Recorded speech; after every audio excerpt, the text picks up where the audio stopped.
रविवार पूर्वाह्न विश्व हिंदू परिषद निमापड़ा प्रखंड एक बैठक सभापति श्रीमंत शेखर रथଙ୍କ अध्यक्षतार अनुष्ठित हो जाइछि।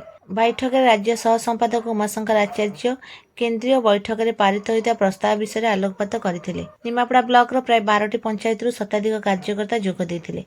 जिला सभापति रघुनाथ महापात्र जोगदे प्रखंडर नूतन कार्यकर्ता नाम घोषणा करते।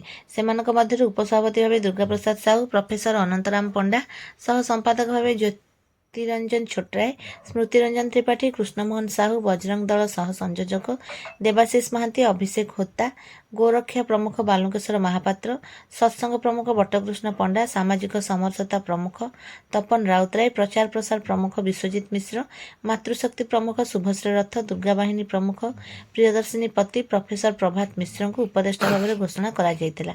या सहित मिटेईपुर, अलंडा, बड़माछपुर, भोगसारदा, अंतुआर, बामनाल, तेरुंडिया, साइंस, धनुआ, कलापांचण, बड़ सिरुवाली, एनएसी आदि स्थान में विश्व हिंदू परिषद टोली घोषणा करा जायतिला। ଏହି କାର୍ଯ୍ୟକ୍ରମରେ ରାଜ୍ୟ ସଂଗଠନ ମନ୍ତ୍ରୀ ଶରତ କୁମାର ପ୍ରଧାନ, ରାଜେନ୍ଦ୍ର ମହାନ୍ତି, ବୈକୁଣ୍ଠନାଥ ବ୍ରହ୍ମଚାରୀ, ଶ୍ରୀକାନ୍ତ ସାମନ୍ତରାୟ ପ୍ରମୁଖ ଯୋଗଦେଇ ମାର୍ଗଦର୍ଶନ କରିଥିଲେ। ଏହି କାର୍ଯ୍ୟକ୍ରମରେ ଜିଲ୍ଲା ଦୁର୍ଗା ବାହିନୀ ରୋଶନୀ ପାଢ଼ୀ, ଶରତ ସେନାପତି ଓ ରଞ୍ଜନ କୁମାର ନାୟକ ପ୍ରମୁଖ ଯୋଗଦେବା ସହ ନିମାପଡ଼ା ପ୍ରଖଣ୍ଡର ବଜରଙ୍ଗ ଦଳ ସଂଯୋଜକ ରଞ୍ଜନ କୁମାର ନାୟକ